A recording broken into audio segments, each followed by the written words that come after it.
Entre los años 1930 y 1940, una fábrica de Japón llamada Chiso producía aldehído acético y cloruro de vinilo, que eran utilizados más que todo para la fabricación de plástico. Uno de los catalizadores de estos productos era el mercurio metálico. En lo que fallaba la fábrica era que estos despojos los arrojaban directamente al agua sin ningún tratamiento. Esto luego llega a la bahía de Minamata, Japón. He ahí el nombre de la enfermedad de Minamata. La gente era envenenada por metilmercurio en los años de los 50. En 1956 se detecta el brote. Aproximadamente murieron alrededor de 45 personas. Ellos creían que al principio era una enfermedad contagiosa. Entre 1953 y 1965 ya se hallaron más de 111 víctimas y más de 400 casos con problemas neurológicos. Posteriormente, en los años 1960, los investigadores realizan un estudio donde determinaron que los gatos que eran alimentados con pescados de esta bahía también presentaban los síntomas y la enfermedad de Minamata. La bahía estaba muy contaminada y entonces lo que decidieron hacer fue desviar algunas de sus aguas a un río vecino, pero esto incrementó la contaminación afectando a todo el mar interior del Yatucho. Se pudo deducir que más de 81 toneladas de mercurio fueron depositadas en aquellas aguas. No fue hasta después de 1968 donde el gobierno de aquel país anuncia la causa de la enfermedad, que era causada por la ingestión del pescado y de marisco contaminado por mercurio.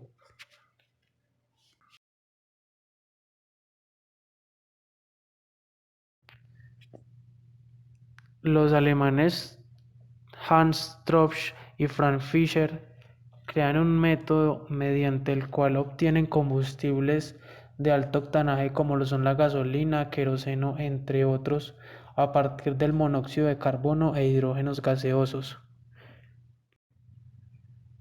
Algo importante de este proceso era que se daba una baja proporción de azufre durante el proceso de Fischer, lo cual era muy favorable para el medio ambiente, que se debe también a su baja proporción de compuestos aromáticos. Se podría llamar una desventaja en el proceso de Fischer el hecho de que la maquinaria o el refinamiento que necesitaba este gran descubrimiento nos da a entender de que sí existen maneras alternativas de cómo conseguir combustibles teniendo en cuenta el cuidado del medio ambiente, ya que la explotación minera con respecto al petróleo ha sido bastante extensa a lo largo de la historia y ha incrementado en la actualidad. Era demasiado costoso. Entonces los países solo utilizan este método cuando hay escasez de petróleo o este está a un costo muy elevado.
El viernes 13 de enero de 1939 se cataloga como el Viernes Negro.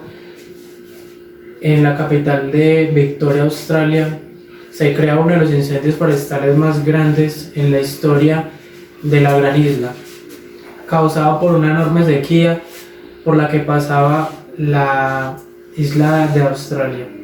La ola de calor crea un inmenso incendio donde se consumen más de 2 millones de hectáreas, se destruyen más de 1.300 viviendas y más de 3.700 edificios consumidos por las llamas.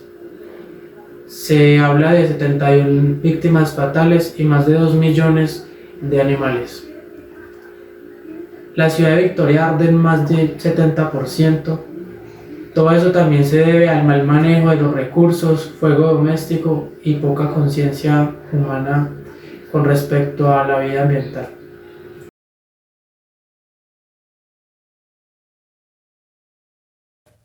El 4 de noviembre de 1950 ocurre uno de los terremotos más grandes en la historia.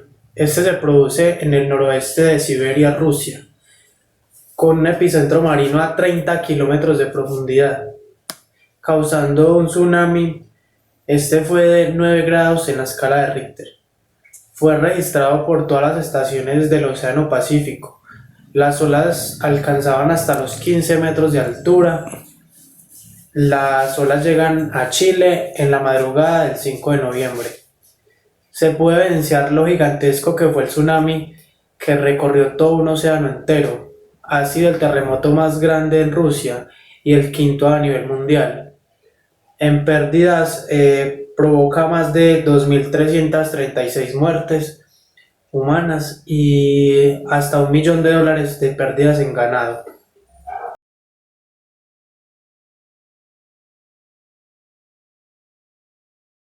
Por último, y como dato curioso a nivel regional, quiero explicarles lo que sucedió en los años 20 detrás de los incendios ocurridos en la capital caldense, donde fue afectada la Catedral de Manizales. El primer incendio ocurrió en 1922 a las 3 de la madrugada. Se causa en un depósito de velas a nombre del señor Joaquín Gómez Botero. En la misma cuadra se ubicaba el periódico La Patria y el famoso La Casa Alemán, que también fueron consumidas por las llamas. Fue necesario destruir varias viviendas para poder contener tal magnitud del incendio. El segundo incendio ocurre en 1925, el más grande de la historia, en Manizales. Se inicia en la droguería Andina, situada donde actualmente se encuentra la sucursal de Bancolombia en la carrera 22. En cuestión de minutos el centro de la ciudad se ve cubierta en llamas. En total fueron 32 manzanas consumidas.